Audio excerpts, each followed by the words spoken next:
الحمد لله وكفى وسلام على عباده الذين اصطفى أما بعد قال النبي صلى الله عليه وسلم من يريد الله به خيرا يفقهه في الدين صدق الله العظيم۔ معزز سامعین اور ناظرین، اس وقت پوری دنیا میں عملی اعتبار سے ائمہ اربعہ کے فقہ رائج اور متداول ہے۔ ان میں بھی عمومی قبولیت اور خصوصی امتیازات فقہ حنفیہ کو حاصل ہے، بلکہ اگر یہ کہا جائے اس وقت امت کا 70% لوگ فقہ حنفیہ کے اندر ہے تو غلط نہیں ہو سکتا ہے۔ فقہ حنفیہ کا یہ ترقی اور کمال کا راز اس فقہ کی جامعیت اور احوال زمانہ سے ہم آہنگی ہے، اور دوسری بات یہ کہ اس فقہ حنفیہ کے اندر ہر مسئلے میں احادیث اور آثار موجود ہیں۔ علامہ شبلی نعمانی رحمہ اللہ نے سیرت النعمان میں فقہ حنفیہ کے کچھ خصوصیات تفصیل سے لکھے ہیں، جن میں سے چند یہ ہے۔ نمبر 1، فقہ حنفیہ کے مسائل اسرار اور مصالح پر مبنی ہوتے ہیں۔ نمبر 2، فقہ حنفیہ پر عمل بنسبت تمام فقہوں کے بالکل نہایت ہی آسان اور سہل ہے۔ نمبر 3، فقہ حنفیہ میں معاملات کے متعلق جو قواعد ہے، جو اصول ہے، وہ بالکل بمقابل اور فقہوں کے بالکل آسان اور وسیع ہے۔ نمبر 4، فقہ حنفیہ کے اندر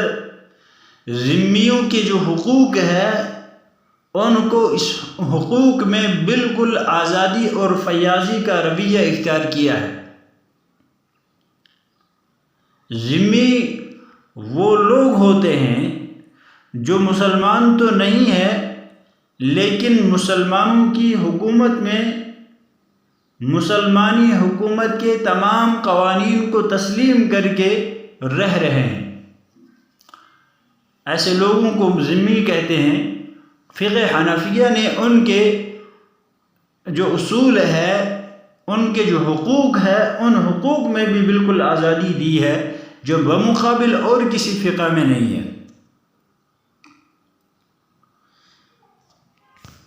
اسی طرح فقہ حنفیہ کی ایک اہم خصوصیت یہ ہے کہ یہ فقہ صرف ایک شخص کی رائے پر بنی ہوئی نہیں ہے، بلکہ حضرت امام اعظم ابو حنیفہ رحمہ اللہ نے اس فقہ کی تدوین کے لیے ایک شورائی نظام بنایا تھا، جس نظام کی تکمیل کے لیے آپ نے اپنے شاگردوں میں سے 40 جوال العلم، جو محدثین تھے، فقہا تھے، جو طریقۂ تخریج کے ماہر تھے اور علم عربیت اور لغت کے تمام رموزات کو پہچاننے والے تھے، ان تمام کی مجلس شورا تشکیل دی تھی۔ لہذا جب بھی کوئی مسئلہ درپیش آتا تو امام صاحب وہ مسئلہ تمام اراکین شورا کے اندر ڈالتے، اور جب تمام پوری شورا اس مسئلے کے اوپر بحث کرتے، جب تک نہ اس مسئلے پر کسی رائے پر متفق ہو جاتے، تب تک وہ مسئلہ لکھنے کی اجازت نہیں ہوتی۔ چنانچہ حضرت امام ابو یوسف رحمہ اللہ، امام صاحب جو بھی مسئلہ بیان کرتے، وہ پوری شورا جو بھی مسئلہ جس مسئلے پر اتفاق ہوتا، امام ابو یوسف رحمہ اللہ تعالی اس مسئلے کو لکھ لیا کرتے تھے۔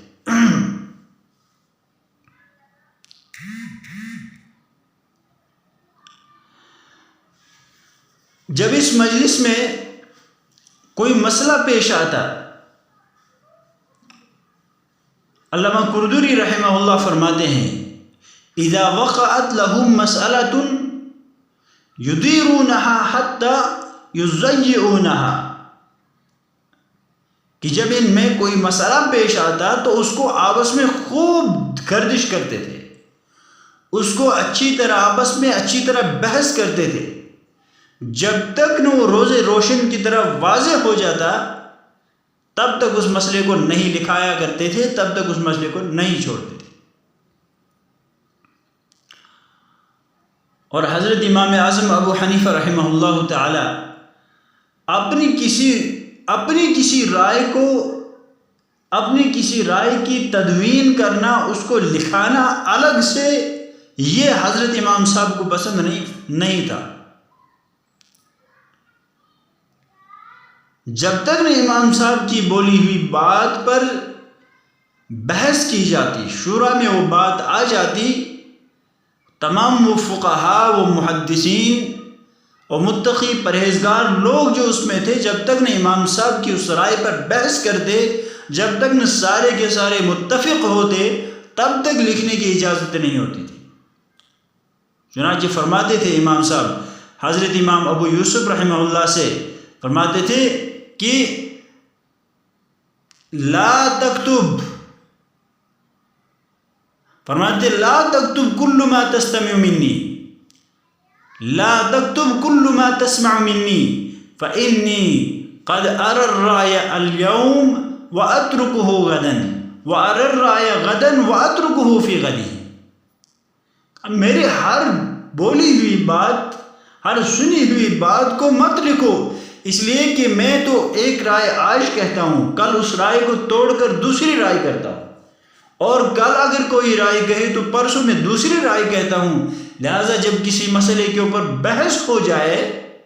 جب تک نہ اس مسئلے پر تمام کا تمام شورا متفق ہو جائے، تب تک میری رائے لکھنے کی اجازت نہیں ہے۔ اور اسلام میں شورا کی افادیت بالکل مسلم ہے۔ قرآن کریم میں بھی رب العزت انسام شورا کی تعریف کی ہے، رسول اللہ صلی اللہ علیہ وسلم سے مشاورت کی تلقین فرمائی ہے، وَشَاوِرْهُمْ فِي الْأَمْرِ۔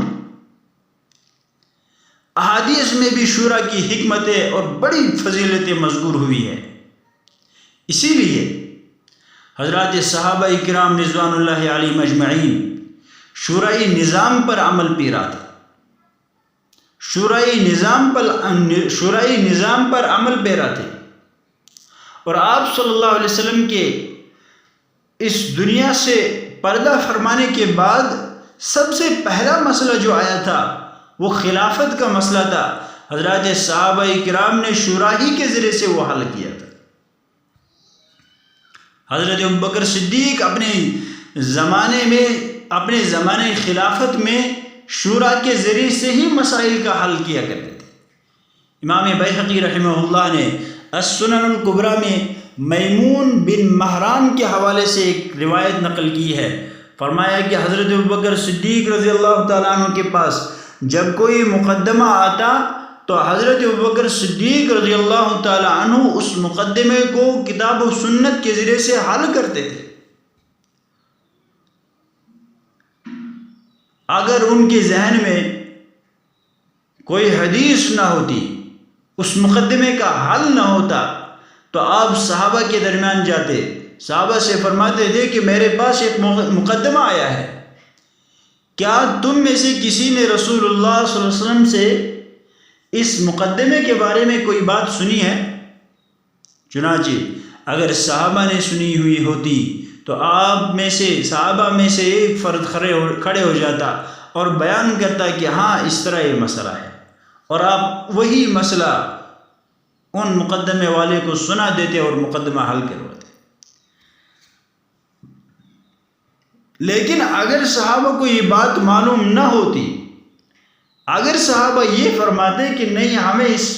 مقدمے پر، اس مسئلے پر کوئی معلومات نہیں ہے، تو آپ کا یہ طرز تھا کہ آپ اپنے تمام کبار صحابہ، فقہائے صحابہ کو جمع فرماتے اور ان سے اس بارے میں مشورہ کرتے، اور جب وہ سارے کے سارے کسی ایک بات پر متفق ہو جاتے تو آپ اسی بات پر فیصلہ فرما دیتے تھے۔ یہی شورائیت کا طرز حضرت عمر فاروق رضی اللہ تعالی عنہ نے بھی اپنے زمانے خلافت میں بھی قائم کیا۔ چنانچہ فقہی مسائل حل کرنے کے لیے ایک شورائی کمیٹی تشکیل دی۔ جب بھی کوئی مسئلہ پیش آتا تو مدینہ کے فقہا، صحابہ کی جو بڑی جماعت تھی، ان کے سامنے وہ بات ڈالتے اور اجتماعی طور پر کوئی فیصلہ فرماتے تھے۔ چنانچہ علامہ ابن قیم رحمہ اللہ نے اعلام الموقعین میں فرمایا کہ فقہی مسائل کے حل کے سلسلے میں حضرات صحابہ میں زید بن ثابت، حضرت عبداللہ بن مسعود، حضرت عبداللہ بن عباس، یہ سارے صحابی جمع ہوا کرتے تھے اور یہ اجتماعی طور پر مسائل کا حل کرتے تھے۔ اور تابعین میں لکھا ہے عمر بن عبدالعزیز رحمہ اللہ، مروان بن حکم اور فقہائے سبعہ، مدینہ کا جو شورائی نظام تھا ان کا بھی یہی شورائی منہج تھا۔ یہ سلسلہ جب یہاں تک پہنچا، حضرت حماد رحمہ اللہ کے انتقال کے بعد کوفہ کی مسند جب امام اعظم ابو حنیفہ رحمہ اللہ کے سپرد کی گئی، امام ابو حنیفہ رحمہ اللہ باوجود کہ علم حدیث کے امام، فقہ کے استاذ الاساتذہ، اجتہاد میں اعلیٰ مقام پر فائز، اس فقہی باب میں اپنا کوئی ثانی نہ رکھنے والے، پھر بھی انہوں نے ان کے ذمے جب کوفہ کی مسند حوالہ کی گئی تو حضرت امام اعظم ابو حنیفہ رحمہ اللہ نے اس باب میں، اس کار خیر میں اپنے ممتاز طلبہ کو اس کار اجتہاد میں شریک کیا اور یہ شورائی کمیٹی پھر سے تجویز دی، شورائی نظام پھر سے قائم کیا۔ اس طرح حضرت امام اعظم ابو حنیفہ رحمہ اللہ نے حضرات شیخین کے اس سنت کو زندہ کیا۔ میرے دوستو، اس نظام کا سب سے بڑا فائدہ یہ ہے، اس میں مسائل کا حل اجتماعی کوشش سے ہوتی ہے۔ اگر کوئی مسئلہ آئے تو اس کو اجتماعیت کے ساتھ حل کیا جاتا ہے، نہ کہ انفرادیت کے ساتھ۔ اور اجتماعی سعی میں غلطی کا امکان کم ہے بمقابل انفرادی سعی میں۔ ایک مسئلہ 100 آدمیوں کے پاس جا رہا ہے اور ایک مسئلہ ایک آدمی کے پاس جا رہا ہے، تو یقیناً وہ 100 آدمی جو اس مسئلے پر تفتیش کریں گے، اس مسئلے پر بحث کریں گے، تو یقیناً اس میں غلطی کا احتمال بہت کم ہوگا۔ اور ایک طرف سے ایک آدمی کے پاس مسئلہ آ رہا ہے، یقیناً اس مسئلے میں غلطی کا امکان بہت زیادہ ہے، بہت زیادہ ہے۔ اگرچہ اجتماعیت بھی معصوم عن الخطا نہیں ہے، اگرچہ ان سے بھی غلطی ہو سکتی ہے، لیکن غلطی کا احتمال وہاں کم ہے اور انفرادیت میں بہت زیادہ ہے۔ اسی لیے جب امام المحدثین وکی بن جراح رحمہ اللہ کے سامنے کوئی یہ بات کہتا ہے کہ امام صاحب رحمہ اللہ نے اس مسئلے میں غلطی کی ہے، تو امام وکی رحمہ اللہ فرماتے امام ابو حنیفہ سے کیسے غلطی ہو سکتی ہے؟ یہ بات کیوں کہتے تھے؟ وہ اس لیے فرماتے تھے ان کے پاس تو ابو یوسف امام ظفر جیسے قیاس کے ماہر، یحییٰ بن ابو زائدہ، حفص بن غیاث، حبان اور مندل جیسے حفاظ حدیث، قاسم بن معین، امام محمد جیسے لغت عربیت کے جاننے والے، داؤد طائی اور فضیل بن ایاز جیسے زاہد اور متقی حضرات موجود ہے، اگر پھر بھی امام ابو حنیفہ رحمہ اللہ غلطی کریں گے تو کیا یہ لوگ ان کی اصلاح نہیں کریں گے؟ وہاں تو بڑے بڑے متقی اور پرہیزگار موجود ہوتے ہیں، اسی لیے فرماتے تھے کیا ان سے بھی غلطی ہو سکتی ہے؟ اس سے پتہ چلتا ہے کہ تدوین فقہ کی یہ جو دستوری کمیٹی بنائی گئی تھی، ان کمیٹی کی علمی جلالت کتنی بلند تھی، ان کا علم کتنا مضبوط تھا کہ امام وکیع جیسے بڑے محدث امام صاحب کے متعلق یہ بات فرماتے تھے۔ اور یہ اصول تھا جب بھی مجلس شورا میں کوئی مسئلہ آ جاتا تو تمام اراکین کھل کر بحث کرتے، بحث کرنے میں مجلس کا ہر فرد بالکل آزاد تھا، امام صاحب کے سامنے ہر ایک فرد اپنے اپنی رائے کو پیش کرتا اور اپنے اس رائے کے ساتھ اپنی دلیل، مضبوط دلائل کے ساتھ امام صاحب سے بحث فرماتے تھے۔ چنانچہ بعض اجنبی لوگ امام صاحب سے کہتے تھے کہ آپ اتنی بے باکی کے ساتھ بات کرنے والوں کو کیوں نہیں روکتے جو آپ کے سامنے بحث کے دوران اتنا کھل جاتے ہیں؟ تو امام صاحب فرماتے تھے میں نے خود ان کو آزادی دی ہے اور میں نے خود ان کو اس امر کا عادی بنایا ہے تاکہ یہ مسئلے پر بحث کسی سے مرعوب ہو کر نہ کرے، تبھی تو مسئلہ حل ہو سکتا ہے۔ جب انسان مجلس میں کسی سے مرعوب ہو تو یقیناً وہ بات کہہ ہی نہیں سکتا ہے، اس لیے فرماتے تھے امام صاحب میں نے ان کو بالکل آزاد رکھا ہے تاکہ مسئلے پر جب بحث آ جائے تو وہ بالکل کھل کر کرے۔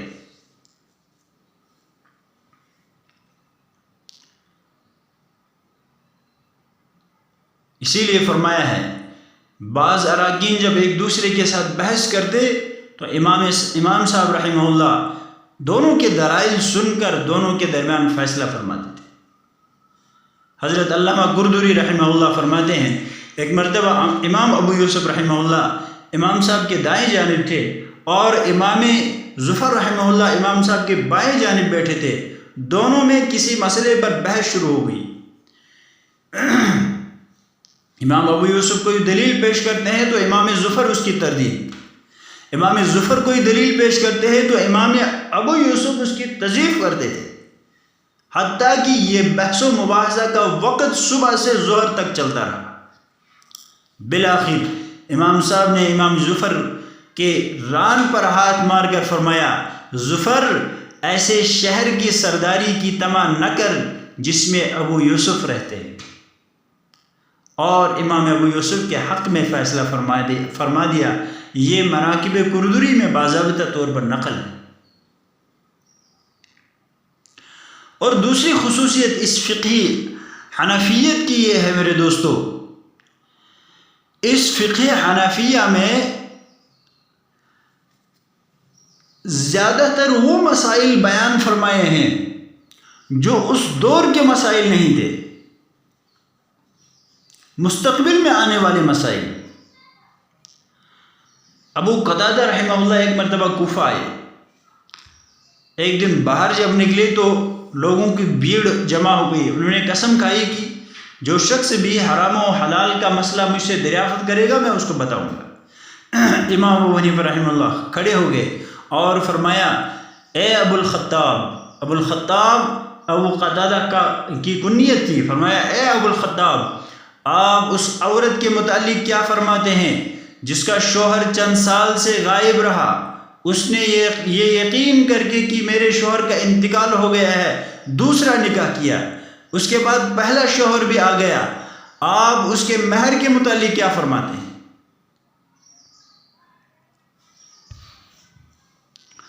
ابو قتادہ بولے کہ کیا یہ واقعہ پیش آیا ہے؟ امام صاحب نے فرمایا نہیں۔ انہوں نے کہا پھر جو مسئلہ ابھی تک پیش نہیں آیا اس کا جواب مجھ سے کیوں دریافت کرتے ہو؟ امام صاحب نے فرمایا ہم حادثہ پیش آنے سے قبل ہی اس کی تیاری کر لیتے ہیں تاکہ جب یہ مسئلہ پیش آ جائے تو اس سے راہ نجات پہلے ہی معلوم ہو۔ قتادہ رحمہ اللہ تعالی ناراض ہو کر بولے خدا کی قسم میں حلال و حرام کا مسئلہ تم سے نہیں کہوں گا، ہاں فرمایا اگر تفسیر کے متعلق کوئی مسئلہ ہو تو پوچھو۔ امام صاحب نے پھر ایک تفسیری سوال کیا، اس پر بھی ابو قتادہ لاجواب ہو گئے، بالآخر ناراض ہو کر اندر تشریف لے گئے۔ یہ واقعہ باضابطہ طور پر تاریخ بغداد میں نقل ہے۔ اس سے معلوم ہوتا ہے کہ امام صاحب کی ذکاوت، ان کی ذہانت، ان کا فقہ سے گہری وابستگی کتنی تھی کہ ایک تو موجودہ زمانے کے اس وقت کے موجودہ زمانے کے مسائل کا حل یقینی تھا، ساتھ میں انہیں تقدیری مسائل کی طرف شغف زیادہ تھا، مستقبل میں آنے والے مسائل کی طرف زیادہ شغف تھا۔ اس سے پتہ چلتا ہے امام صاحب کی ذکاوت کتنی تھی، ان کی ذہانت کتنی تھی، اور اس وقت کی تجویز کردہ جو شورائی کمیٹی بنائی گئی تھی ان کی ذہانت کا اندازہ اس بات سے لگایا جاتا ہے۔ بہرحال اللہ پاک ہمیں بھی